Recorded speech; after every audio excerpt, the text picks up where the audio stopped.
एक बार की बात है, एक कवि था। वो एक होटल में चेक इन करने गया। उसने अपना रूम लिया, वहाँ पे विश्राम किया काफ़ी देर, और उसके बाद उसे मन किया कि मैं थोड़ा ये शहर घूम आता हूँ, क्योंकि उस शहर में उसका काफ़ी बड़ा प्रोग्राम था एक 2 दिन बाद।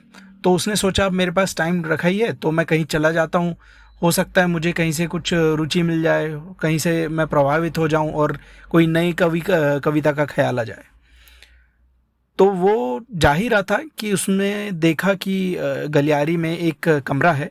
वहाँ पे जाके उसने देखा कि एक बहुत मधुर धुन आ रही है, एक पियानो से धुन आ रही थी। तो वो उसकी उत्सुकता बढ़ी और उसने दरवाजे से झाँकने की कोशिश की, लेकिन कुछ दिखे ना। फिर उसने देखा कि दरवाजे में एक छोटा सा छेद है जिससे उसके अंदर का दिखता था, उसे कमरे का अंदर का उसे काफ़ी साफ साफ दिखाई दे रहा था। तो उसने देखा कि एक बहुत ही प्यारी सी लड़की है जो सफ़ेद कलर के कपड़े पहन के बैठी है और वो पियानो बजा रही है। तो उसे मधुर लगा। वो सोचा कि अगर ये लड़की मिल जाए तो मतलब इससे तो काफ़ी सीखने को मिलेगा, हो सकता है मेरा कुछ आगे इसके साथ हो जाए।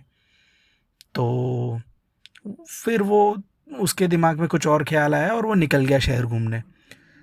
इसी तरह रात को वो जब खाना खाने के लिए बाहर जा रहा था तब भी उसने वही धुन सुनाई दी और वो धुन उसके दिमाग में चढ़ चुकी थी कि ये क्या है।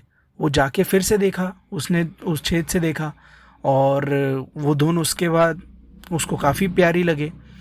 और ऐसा 2 दिन तक हुआ। जब उसका काम हो चुका था, उसका काफ़ी अच्छे से हुआ था, जो उसका कार्यक्रम था वहाँ पे काफ़ी बड़ा कार्यक्रम हुआ था वहाँ पे। तो वो जा रहा था और उसने सोचा कि एक आखिरी बार देख लेता हूँ। तो वो उस रूम की तरफ बढ़ा। इस बार उसे कोई धुन सुनाई नहीं दे रही थी। वो सीधा उस रूम के पास गया, उसने उस छेद से देखने की कोशिश की, लेकिन इस बार कोई लड़की नहीं थी। वो ना पियानो था, सब कुछ लाल लाल दिखाई दे रहा था। तो वो सोचा कि क्या हो सकता है यहाँ पे, मतलब ऐसा क्या हो गया। तो वो सोचा कि हो सकता है कोई कीड़ा आके बैठा हो या कुछ हो। तो वो वापस रिसेप्शन की तरफ गया, लेकिन उसके मन में अब भी उत्सुकता थी कि वो कौन है, कहाँ से थी, उसके बारे में थोड़ी जानकारी ले लेता तो काफ़ी अच्छा होता।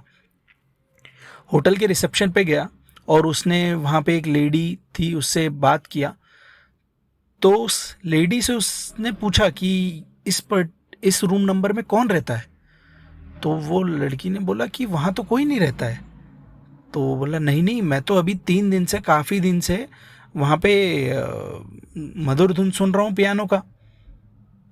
तो उस लड़की ने बोला सर, बोले वो रूम 11 साल से बंद है इस होटल में, और उस रूम के आसपास कोई नहीं जाता, क्योंकि इस होटल के जो मालिक है उनकी बेटी थी, तो काफ़ी कम उम्र में ही चल बसी।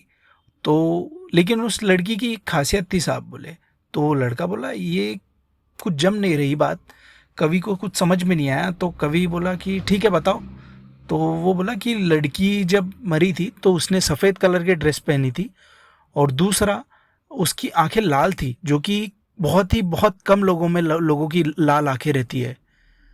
तो कवि को कुछ समझ में नहीं आया और वो वहीं पे बेहोश हो गया। Thanks for watching this video. अगर आपको ये कहानी पसंद आई हो और ऐसी और कहानी सुनने का मन हो तो वीडियो को लाइक और चैनल को सब्सक्राइब करें।